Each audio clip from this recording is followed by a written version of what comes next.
Hey YouTube, this is Melon Tart, And this is Sakuya. and I've been waiting to do this one. It's time to talk about Shadow the Hedgehog, the game that got me through high school and focuses on my edgy hedgy husbando. I'm sorry, I'm so excited. Yeah, now we just need to Rouge the Bat game. I'm sorry, but honestly, but sadly, after how this game flopped, I don't think anyone's going to be getting a spin-off game again anytime soon. Though it did have the idea of how like a Rouge the Bat game would play, basically have to be like a Sonic version of Metal Gear. Sakuya, can we try to stay on subject and talk about that later? Sorry. No, that's okay. Okay, so like, the premise of the game, essentially, after the events of Sonic Adventure 2, Shadow, or rather this plot actually kind of begins back in Sonic Heroes when you think about it, with Rouge waking up Shadow and Shadow effectively having amnesia, and sadly, since the amnesia plot wasn't covered there, we gotta cover it here! Yep. And Because if I remember right, it was from Rouge breaking into Eggman's base and finding Shadow, which she thought she found treasure. yeah. And Omega was there. Treasure stash. Yeah. But anyway, yeah, Shadow the Hedgehog was officially one of the most polarizing games in the franchise, and was actually my first video game where I could actually shoot shit. And again, it got me through high school because let's be honest, being on the spectrum and bipolar in high school, it's not an easy time. No. Yeah, so like every day after homework, I'd immediately get on Shadow the Hedgehog and start shooting shit. I mean, to be honest, as someone who lives with Asperger's, I definitely understand the spectrum bit. You do know that nowadays Asperger's has officially been integrated into the spectrum as a form of high-functioning autism. Gotcha, so it is autism. Yes, it is, but it wasn't at the time because of the negative. Yeah. Let's not talk about that. I'm sorry, I started getting off topic. Also, with this game, we kind of have to address the elephant in the room. This was the start of what's notoriously known now as the 4Kids era. And known as some of the dark age of Sonic. Yeah, honestly, because of that, this game gets an unfair reputation. And honestly, if you look at it as a game by itself, without any connection to the 4Kids thing or looking at the past games, it's a fine enough game on its own, in my opinion. Yeah, it's definitely like a good enough game. Like it works, and But sadly, it's a unique spin on this story in it.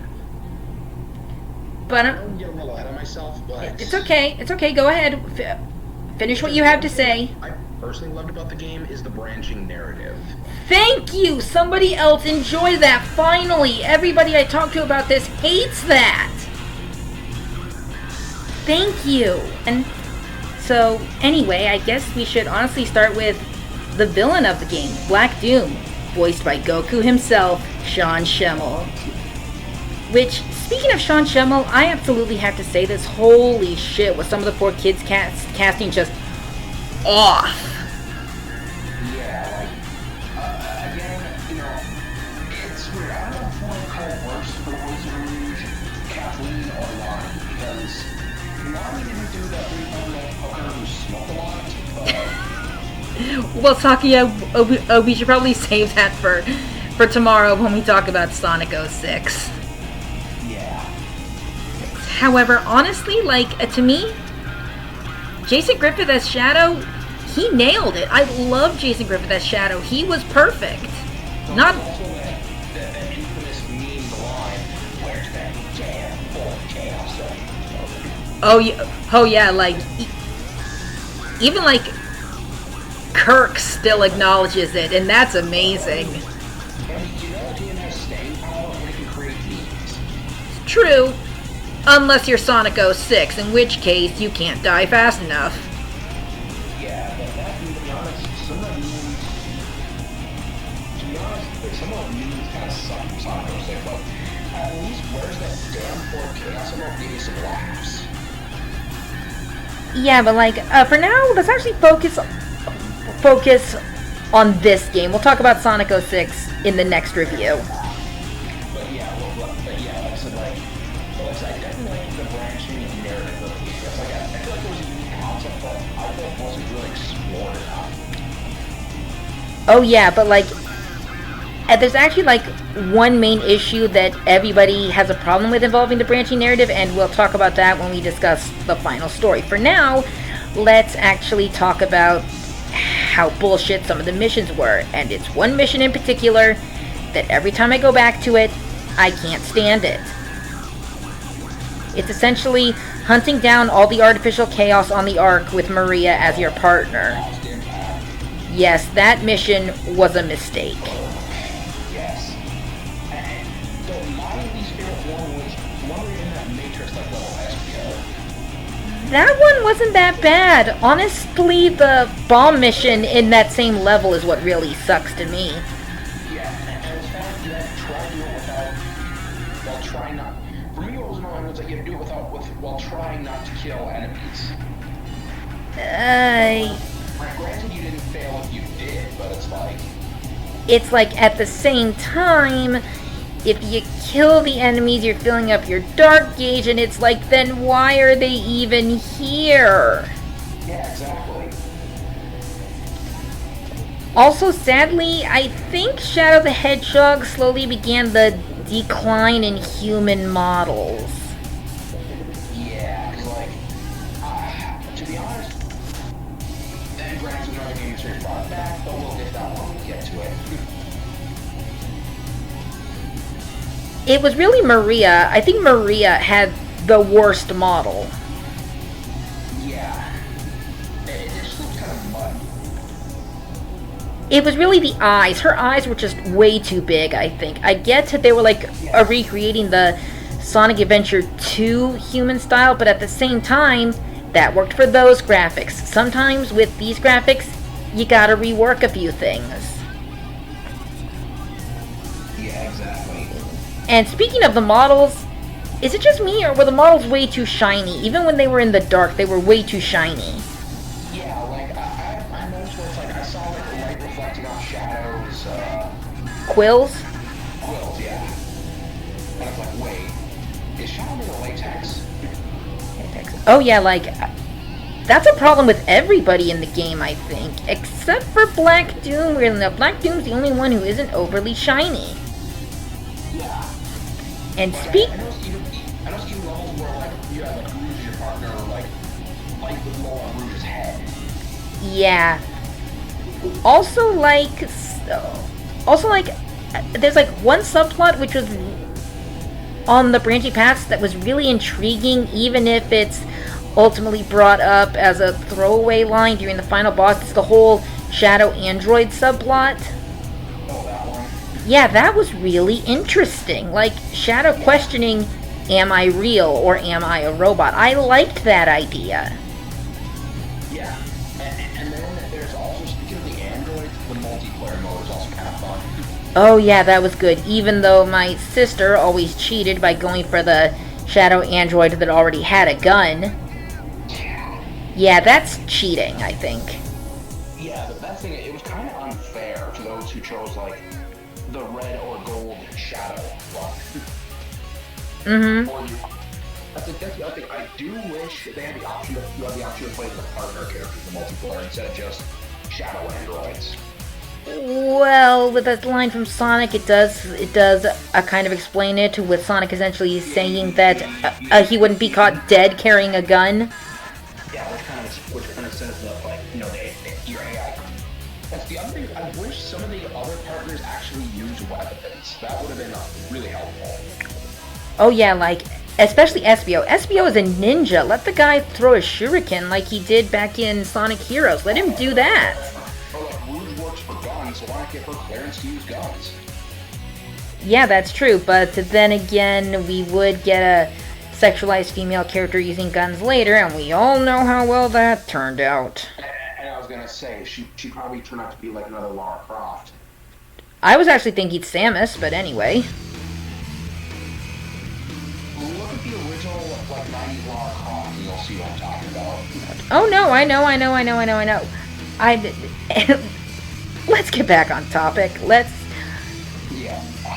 Let- But yeah, Sadly, some of the partners do suffer from a problem that was in Sonic Heroes, which is, of course, many of the companions have a massive case of shut the fuck up. Yes. Like, one of my problems with Sonic Forces was how... We're talking about Shadow the Hedgehog, not Sonic Forces. No, I was making a comparison. Oh. I'm sorry. Please continue. Yeah, I was saying the compared heroes, the equally as annoyingly verbose. Yeah, plus, like, having the squeakiness and overacting of the 4Kids cast did not help. Oh my god, Amy Birnbaum.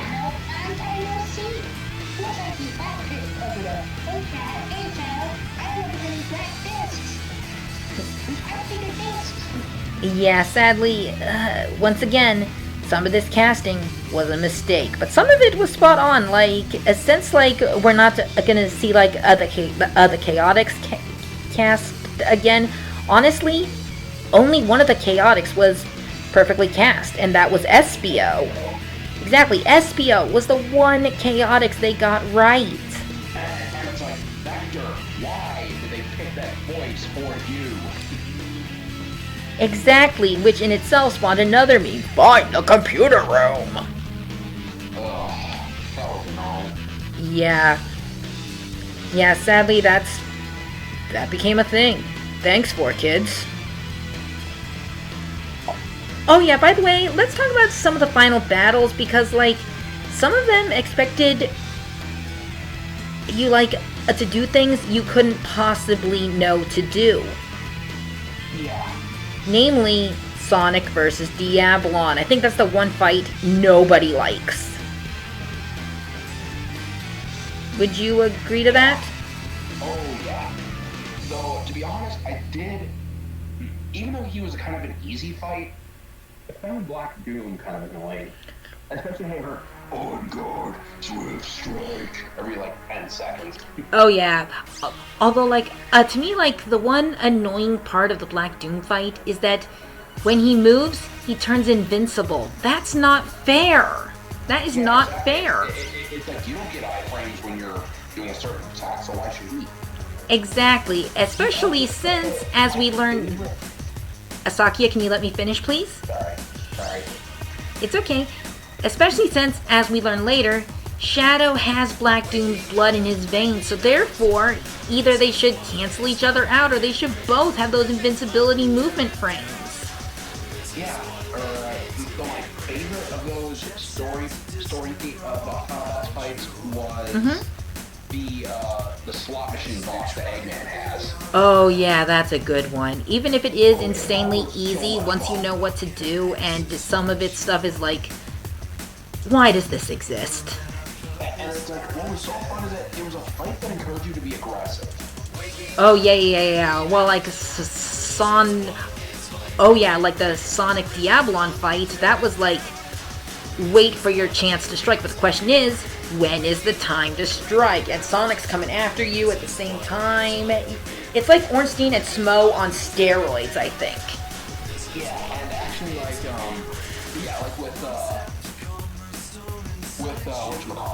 like Eggman's thing, you got like, Egg Dealer. Crystal Fever, where if he lands on it, you know, he shoots you with it, but if you land a Missile Fever Bomb Fever, Eggman blows himself out. Also, the boss was called the Egg Dealer. Oh, it's called the Egg Dealer? Yeah, stupid name. But I almost felt like an actual, like... It felt like the slot machine from Sonic 3. I didn't play Sonic 3, so I will take your word for it. But anyway, let's see, what else can we talk about before we talk about the final story? What else can we talk about? Oh yeah, like the cursing. Let's talk about the mild cursing. I didn't... Yeah, like, honestly, I didn't think it was that bad. And nowadays, that would easily be like an E rating. Yeah, I mean, especially considering you got like E10 rating and people say, what the hell? oh shit. Exactly, when back then, that would at least warrant a T rating. Yeah, I mean, if you were lucky. Exactly. Sometimes sometimes an M rating, but we're not exactly here today to discuss the ESRB. We're here today to discuss Shadow the Hedgehog. Once again, I didn't believe the mild profanity was that bad. No, it's like, again, even then, it's like, no one really cursed that much was Shadow. Oh yeah, like... He only cursed when he took damage or died. Or like when the moment called for it. He didn't all... He wasn't... Swearing. Oh yeah, like... he wasn't running around dropping the F-bomb every 5 seconds. Yeah. Yeah, again, he just said it when he died, took damage, or if he needed to say damn. Exactly, but like the weird part was hearing Sonic say damn. That was the weird part. Like you failed that one quest and said damn, then you got away. Yeah, plus like that quest was honestly annoying until I figured out how to do it, and now I can do it no problem. Yeah, that mission was just annoying. Yeah, sadly, most of the timed missions were pretty irritating, especially finding the computer room. Yes, especially when you're on the falling debris of the ark. Yeah, that's... Concept and badass music, but... Oh yeah. So anyway, I think we've pretty much covered... The thing about the Shadow is I love the soundtrack. Oh yeah, especially the vocal track. The vocal tracks are kick-ass, especially since we got two Crush 40 tracks. Oh yeah. Even though, granted, the second Crush 40 track and the dark ending vocal track, I'm not a fan of. I honestly prefer I Am All of Me, Waking Up, Chosen One, and All Hail Shadow, which actually Crush 40 actually remixed All Hail Shadow for Sonic 06, and I love that. Like, yeah, my favorite vocal tracks were I Am All of Me and Eggman's theme for vocal tracks. Which, speaking of that, do you think that was like a way of like saying a farewell to like a Team Bristow before Mike Pollock suddenly started talking? Yeah, that would make sense, because like, or at least kind of like, or it's kind of like show like a new side of Eggman with Mike Pollock. Maybe, but either way, thankfully Mike Pollock is still doing the voice today. He's one of the few 4Kids voice actors that worked most of the time. And he does a great job with the character. Oh yeah, except in one instance, but we will get to that next time. So now, shall we discuss the final story and why people hate it, and why people hate this game so much? Mainly the branching paths? Yeah. Essentially, the final story, whatever path you took, it ultimately doesn't matter in the long run. Yeah, because like Shadow basically says, oh well, it was my past, I'll just... Yeah, but like, thankfully, something the last story really does well is show how much of a threat Black Doom is. Black Doom's like my third favorite villain because of this final story. Yeah. I mean, like, seriously, he literally just paralyzes everybody and leaves them to be eaten alive by baby aliens. That's terrifying. I mean, hell, he even starts the game by just raining down aliens. Yeah. Cities. Oh yeah, plus like the final level, it's actually a good final level. It's one of my favorites actually. What was it called? What did they call that? Fuck, I can't remember. The boss was called Devil Doom. Oh yeah, but we'll get to that in a minute. And actually, after you finish the final level, they actually introduced something that at first confused me, but now I kind of get it, but it still kind of angers people, and that is ultimately why the Eclipse Cannon was created. Though I do gotta admit, with the Devil Doom boss fight... Sakuya, we're gonna get to that in a minute. Sorry.